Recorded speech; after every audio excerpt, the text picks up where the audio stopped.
I needed more than I had ever needed anything for I'll save this on my word. to stop. Incredible. That's it. What's the prison again? I'm free. I'm free. But it didn't stop. After finishing this one, Coda takes another 7 months and comes up with a new game. May 2011. The last year Coda was making games. The Machine.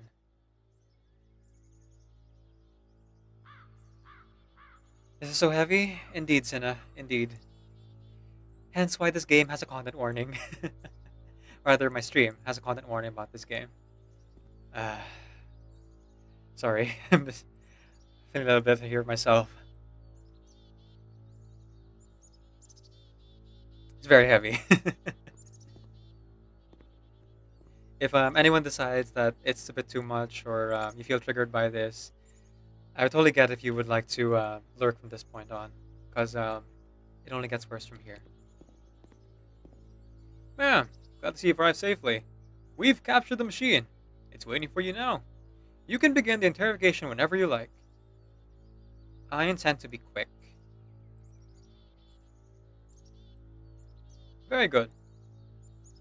Just be warned that someone called the press, so we might have a lot of attention on this one. Also, one more thing that you should know about the machine. It called itself Coda. Coda is the person who made all these games. And they're clearly suffering as they make it. I can't, like, turn the switch. Hello, press. I got to see the machine. Do you know what's happening? We'll be punished. What is the machine? Do you know where the poisonous games have come from? Hello? Hello? What are your next actions? Where do you find the machine? Please, could you answer our interview? Give us answers. What can you tell us? Oh, there's the machine. Hello. What are 3 dots again? You And stopped. of course, it's the machine.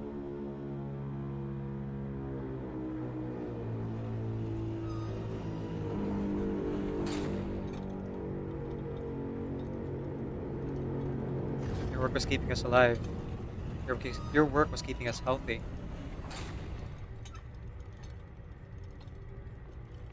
Those people out there. Can you imagine the pain you put them through? It was only because of your creations that any of us could make it through every day. How could we possibly go back to trusting you to do this job?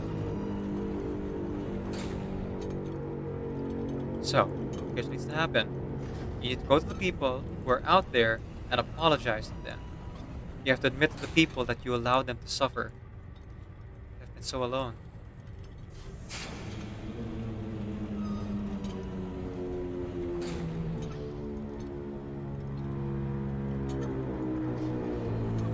No? Nothing?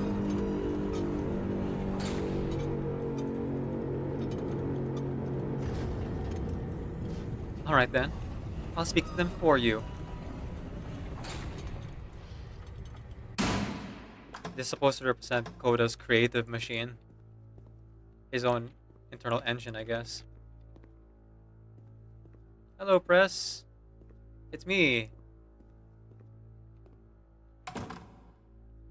My friends. It falls onto me to deliver bad news.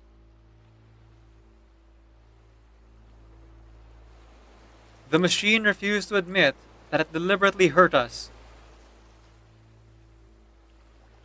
But this is not important. We are stronger than it thinks we are. We'll find a way to live without it. We don't need its games. Let us show it that we are not failures.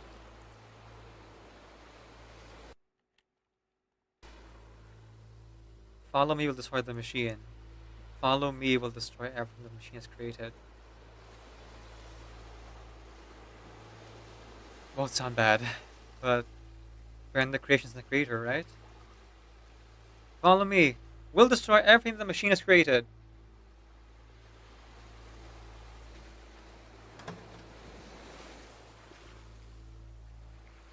Oh, the stage. Stage again. Alright, everybody. Where's the machine? Oh, no. Can I interact with anything here? Oh. I see.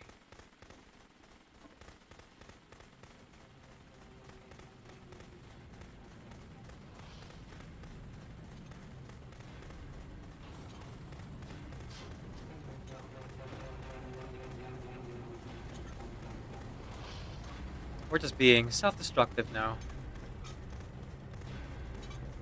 So now the work is becoming self-destructive. And I'll tell you, at the time that I first played this game, shortly after he made it, here's what I'm thinking to myself. I'm thinking that Code is stuck in his own head, and that it's having a very negative effect on him, and that all he needs to do is just start showing his work to people, to get some actual feedback on his games. It might get him out But of I'll make isolation. sure it dies here. I'll make sure no one forever. And so, as I'm thinking this, I realize that I could be the one to initiate it. Because it would never occur to Coda to start actively soliciting feedback, so what if I did it for it? What did you do, If he could baby? see the difference it would make, to have more actual conversations with other human beings, would that bring him out of his mental spiral? Would it give him confidence in himself? Would it bring meaning back into his work? Oh, the room with all the ideas.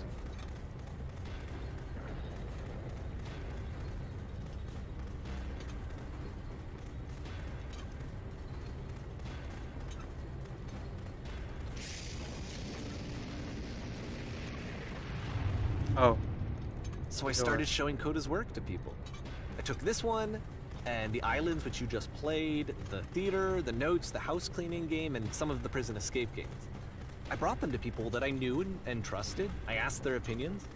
And the great part is that they really loved his games. You know, the point of it all is just to give him some external reference point, but they genuinely loved his work. There was nothing for him to be afraid of.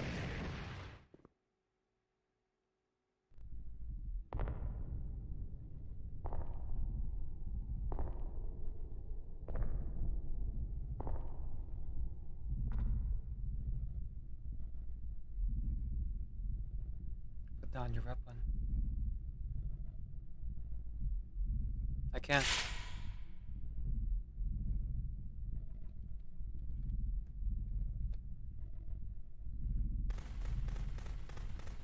Can you see why I felt like this was the right thing to do? I can't stop it. It's just 'Cause going. It's the thing that I always feel like I need, to be told that my work is good, that I am good. When someone really connects with a thing that I've made, when they see themselves purely in my work, there's nothing that feels better. And I got to give that very same feeling to my friend. I did something. I really felt like I'd done something good, like I was a good person. I felt like there was a friend who was in trouble and was unhappy and maybe didn't like themselves, and I could fix it. If I could give him this gift, maybe I could fix the problem. When they told me how much they enjoyed his games, it was the best feeling. It was the absolute best feeling. It made me feel so happy. So beautifully, beautifully happy.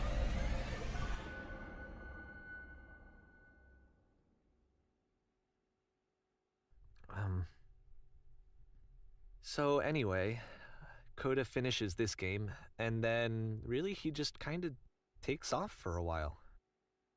So this is June of 2011, and I didn't hear anything from him for several weeks, I guess. And so out of nowhere, one day I get an email, and it's got a private link to a new game of Coda's. This one is called The Tower, and to my knowledge, it's the last game that Coda ever made. So let's take a look.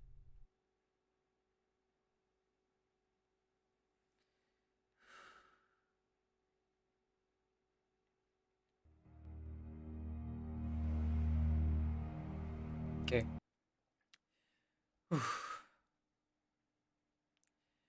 Yep.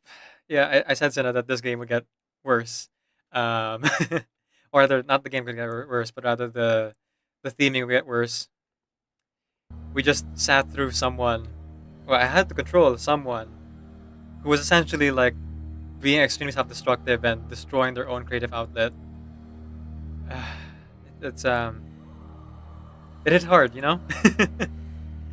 I haven't played this game in years, literally almost a decade, but it just comes rushing back. Like the first time I played this and how not played this, but the first time I saw someone play this and how I felt about it.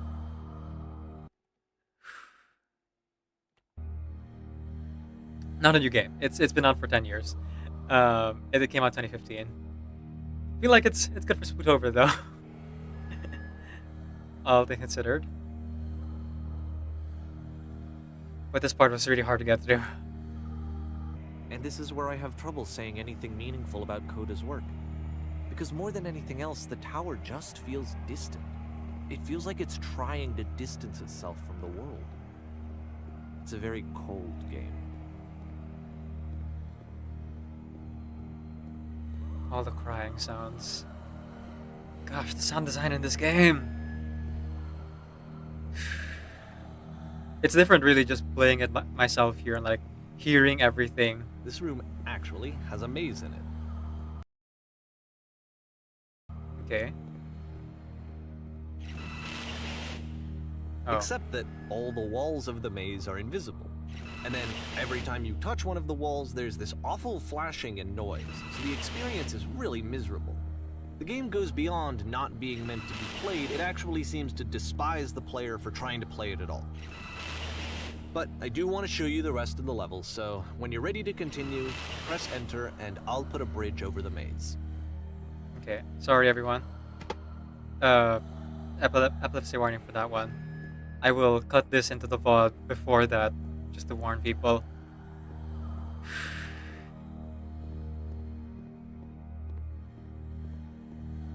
And to be fair, it's not like this is the first game that's needed some modification to be playable. Like the house cleaning game. You know, that one used to actually loop the cleaning chores and you just cleaned a house forever. I knew it. I had to cut it off so that you could exit the house and the game would actually end. But that game had an idea that it was actually trying to communicate. What's the deeper idea behind the invisible maze? I actually forgot, but yeah, alright. It was weird that the housekeeper asked us a question and then suddenly cut off. So Davey here just like manipulated the code so we could keep moving. He kept going on about, oh, you can't stay there forever, you have to keep moving on. And in fact, we could have stayed there forever and kept doing those house chores pleasantly. He just cut it off midway to like make a narrative.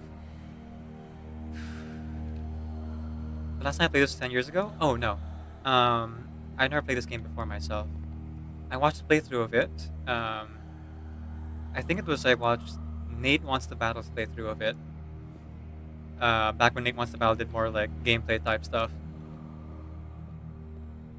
But this is the first time playing it for myself. Oh, code. Alright. 000. The only way past this challenge is to randomly guess the 6-digit code. Oh. Like the invisible maze, it's frustrating to me, because it's the opposite of everything else that Coda has made. It doesn't encourage thought or engagement. It doesn't ask anything of me, except a lot of my time. If I could have reached him during this time, then maybe I could have asked him, but I couldn't. I still don't really understand why this is here. I'll put the code on the ground for you here, though, so that we can move on. Nah, I'm good. I figured out the code.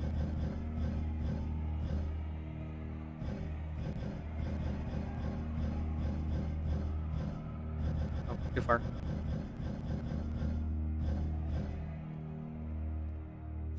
Sorry. Okay, let's actually do it. So, if you've ever watched Oshinoko, slight spoilers, but in order to guess a 6-digit code, it would literally take you 2 years of non-stop guessing. If you're counting up from zeros and one.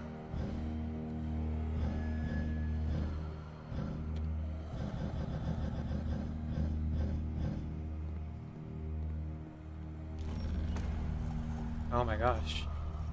There's really no way to confirm it unless you press the switch. I couldn't press the switch before. I thought I could test it that way, but no, only if you had the exact code will it let you through. Gosh dang.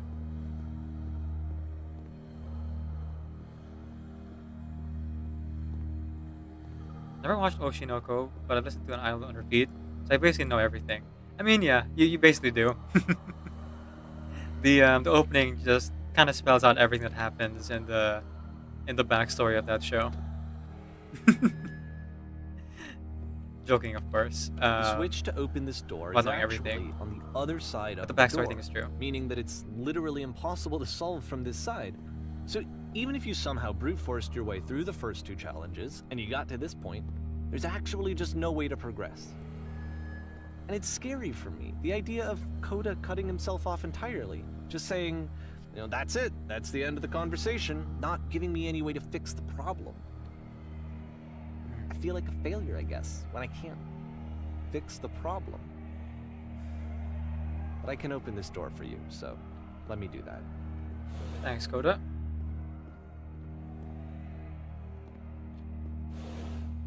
Was I a failure for not understanding this game?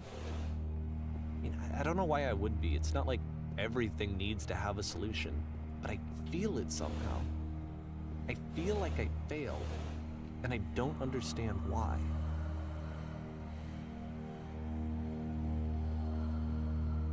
Okay. I was seeing if I could pass through the door again, but seems it's programmed so I won't soft lock myself. I remember, it's June of 2011. I'm playing this for the very first time, and as I'm playing, I'm thinking to myself, I don't know this person. I have no idea who this person is. It wasn't the guy I knew, it wasn't my friend. I had come to so many conclusions from looking at all of his work up to this point, and then suddenly none of them... I had been trying to, though. That was the thing. For years, I was trying to get to know him, to understand who he actually was and what he stood for. I asked him so many times to please just tell me what his games mean to him. I asked him please to tell me what the three dots mean. I was wondering about that too. And he wouldn't. Though, I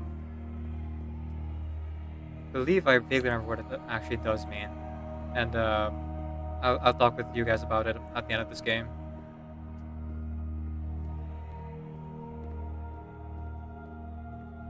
It's been a while I though, just felt so strongly that if I could have connected with him, that if I could have somehow made his work my own, that I would finally be once and for all happy. It was that I needed to see myself in someone else. I needed to be someone other than me. But he stopped and left. And it felt somehow like I had failed. Well, you sold his games and tried to get external validation through that, so when it didn't work out, what did you think was gonna happen? Where did I screw up?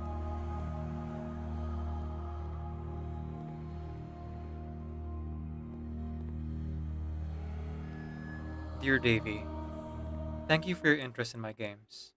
It asked you not to speak to me anymore. I'm the reason that you stopped making games, aren't I? It's because of what I did. I poisoned it for you.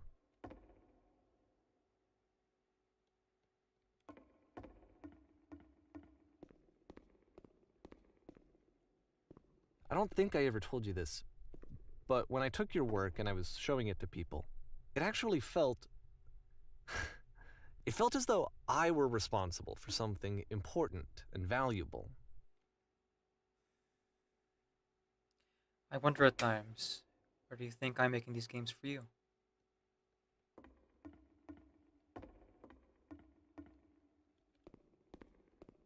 That's the dots thing. It's been a while, so I don't remember the exact story behind it, but I'll relay what I remember. You've so infested my personal space that it's possible I did begin to And plant solutions the in my work people who somewhere. played them, they treated me like I was important. Hidden scene games. They really listened and cared about what I had to say. Even though I was showing your work, I felt good about myself. Finally. For a moment, while I had that, I liked myself. If there was an answer, a meaning, would it make you any happier? Would you stop taking my games and showing them to people against my wishes? Giving them something that is not yours to give. Violating the one boundary that keeps me safe? Would you stop changing my games? Stop adding lampposts to them?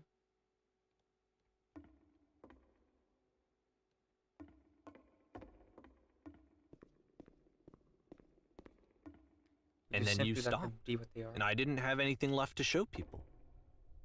I just had to be with myself. And as soon as that happened, there was no feeling at all. Nothing. Less than nothing.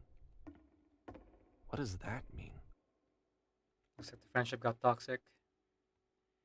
When I'm around you, I feel physically ill.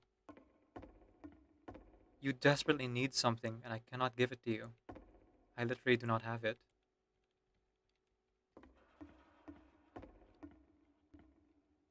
Struggling to come up with new ideas, not making me depressed. Low points is part of the process. The fact that you think I'm frustrated or broken says more about you than about me.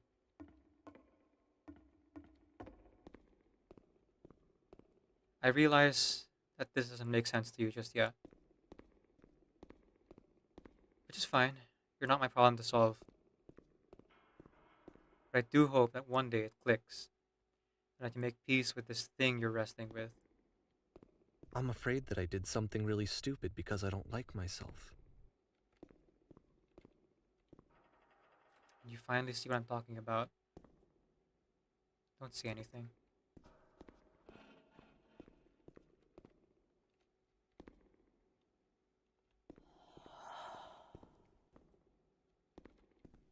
That's why I'm releasing this collection of your work, is because I haven't been able to find any other way to reach you.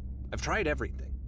And so a part of me has hope that if I put this compilation out into the world, and if I put my name on it, that maybe enough people will play it so that it'll find its way to you, so that I can tell you that I'm sorry. I know I screwed up. If I apologize to you truly and deeply, will you start making games again? Please, I need to feel okay with myself again. And I always felt okay as long as I had your work to see myself in. I mean, is something wrong with me? Because I know that I did an awful thing, and I'm doing it again right now. Like, I'm showing people your work, but I can't stop myself from doing it. That's how badly I need to feel something again, like I'm an addict. There has to be something wrong with me. Can I apologize? What if I tell you I was wrong? Will that work? Will that fix it? I don't know. I don't think it will, but there's nothing else that I can do. Just tell me what you want. I'm sorry. I'm sorry. Please, start making games again. Please help me. Please give me some of whatever it is that makes you complete. I want whatever that wholeness is that you just summoned out of nothing and you put into your work. You were complete in some way that I never was. I want to know I want to know how to be a good person. I want to know how not to hate myself. Please. I'm fading, and all I want is to know that I'm going to be okay. The narrator is infuriating. You're right, Sina. It's very self-centered.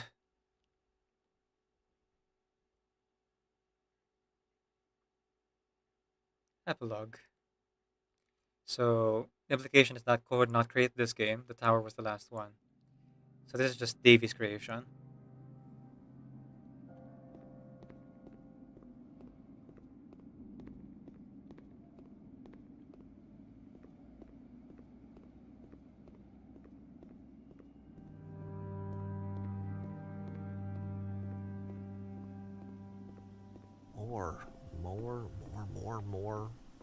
More love, more praise, more people telling me that I'm good. Always more. It's like a disease.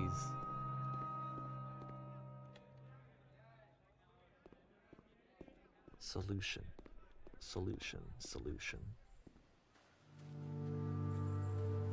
Yeah, this doesn't feel like one of Koda's games. I think the tower really is Guess Koda's if last someone game. had told me ahead of time that he just really enjoyed making prison games, maybe I wouldn't have thought he was so desperate. I wouldn't have told so many people that he was depressed. Maybe he just likes making prisons. Yeah, maybe he did, Davey. Maybe he did.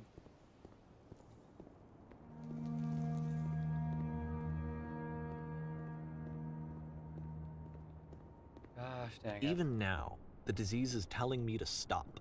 Don't show people what a shitty person you are. They'll hate you.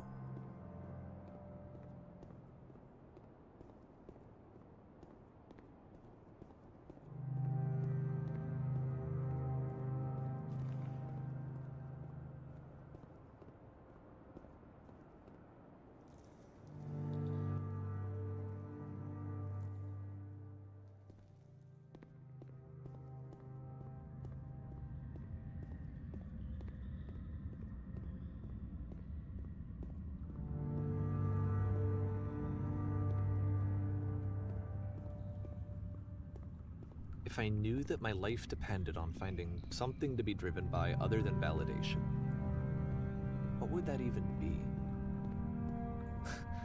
It's strange, but the thought of not being driven by external validation is unthinkable.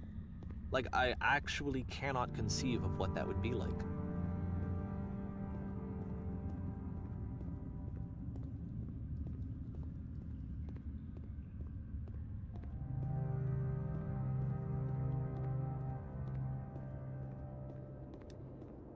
For as What now? infuriating as Davey here is, I find myself relating to both sides of this theory. Because what is there beyond I think I need to go. external validation? And I'm sorry, because I know that I said that I would be here and I would walk you through this, but I'm starting to feel like I have a lot of work to do. It's so difficult to find I have that. a lot that I need to make up for. And so I'm just gonna... Okay. If everything's subjective anyway, how are you supposed to prove to yourself that you're happy? It's so much easier to just let other people tell you that you're doing okay, that you're doing fine. That things you're doing are worthwhile, and you keep on going. And you say it right back. Because you know that if it means something to you, surely it means something to someone else, right? But is there sincerity in that? Am I just saying it for the sake of wanting to hear it back? It's always bothered me, but as I got older, I realized that yeah, it is something I am sincere in. It's always going to be motivated a little bit by wanting to feel validated. I don't think you can really get rid of that. That feeling of wanting to do good, to feel good, to have that ulterior motive, to have that impure motive, but you're still doing good, right? And I think that that's okay. I think wanting external validation is a very human thing. We're social beings after all. Exactly. But the self-forgiveness after hurting someone is unfair. Yeah. And that's, I think, where it's easy to draw the line between me and the narrator here.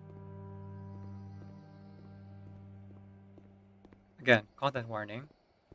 This game has themes of anxiety, depression, and emotional codependency.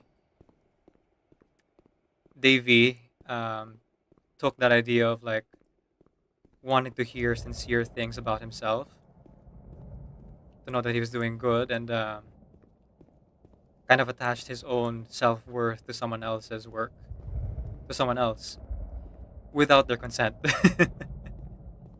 um, and that's way too much pressure to put on anyone, let alone just one person. And so, like, watching the playthrough of this game all those years ago, I had to like sit down and really think about what is it that I'm really going for and after when I talk to people. Is it okay for me to just like keep going the way I'm going? It's a nice little cautionary tale, I think.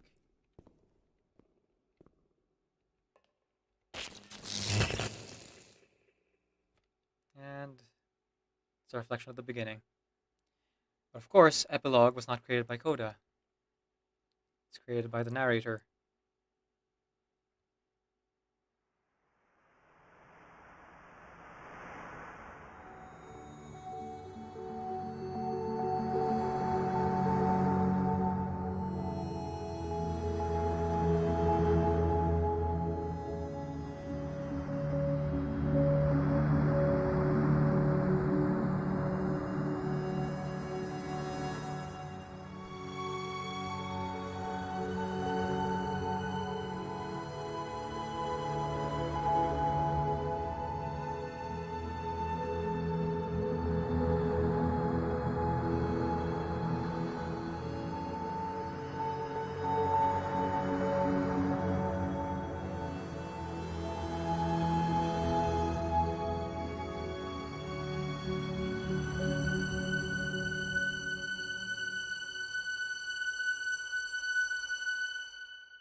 Turn back,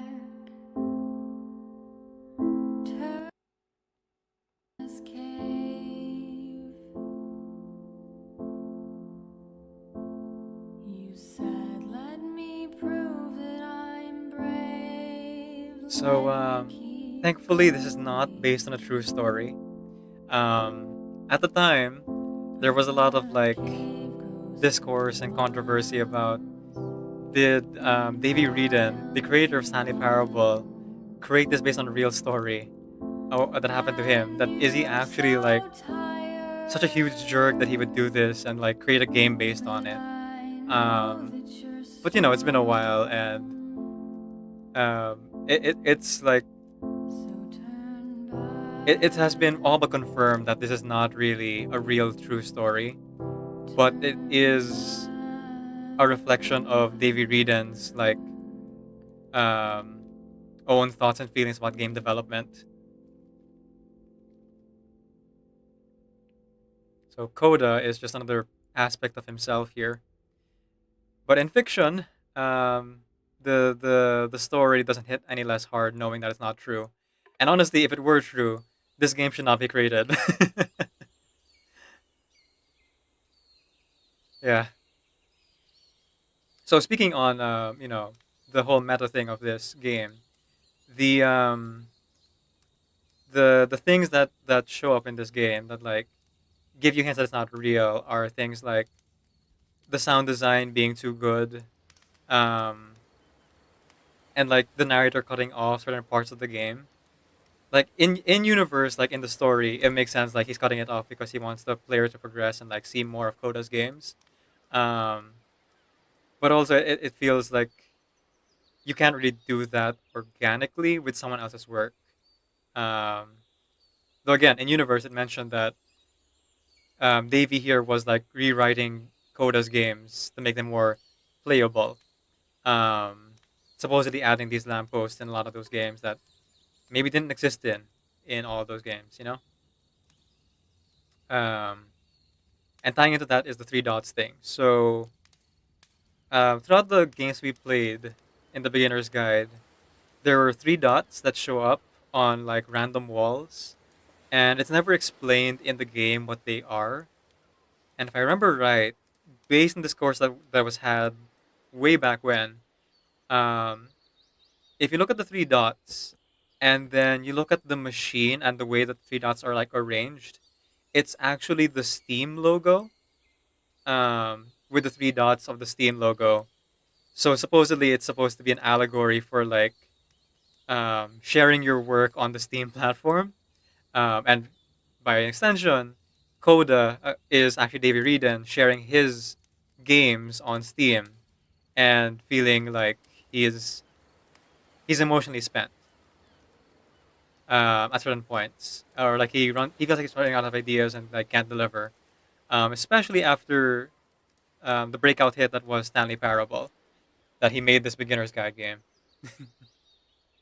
Um, though looks like he seems to have a healthy way of processing it based on the way that this game is written and structured and everything. Um, and maybe we can't read too much into it because we can't just be like Davey here and like read into every little thing. Um, with Coda and like say, oh yeah, you make a bunch of prison games, therefore you must be depressed. Um, the only person can really say like what is the mental well-being or mental state of the developer is the developer. Their games are an extension of themselves, but cannot be like an explanation for their personality. The author is absent and all that. Oh boy. But yeah, that was the beginner's guide. Um, thought of playing this one last year, but got really busy with work and Genshin. um, no, the Genshin Creator Program was still going then, so like I couldn't quite find the time to play more games for Spooktober, so I ended up playing the beginner's guide instead. I ended up saving the beginner's guide for next year instead, rather. I'm very happy to have played it for you guys here. Um, is it on the nose? Yeah. Heavy-handed? Definitely. Emotionally and well written? Absolutely. I'm so glad that I finally got to play this on stream, and more people get to see this game and get the message of like, don't attach too much of your self worth to, you know, outside things. It's a support system, right? It gotta be more than one thing for sure. First time seeing the game, stuff interesting. I like narrative games. Ah, um, yeah, narrative games are interesting for sure. Whew. Okay. You can ring my bell,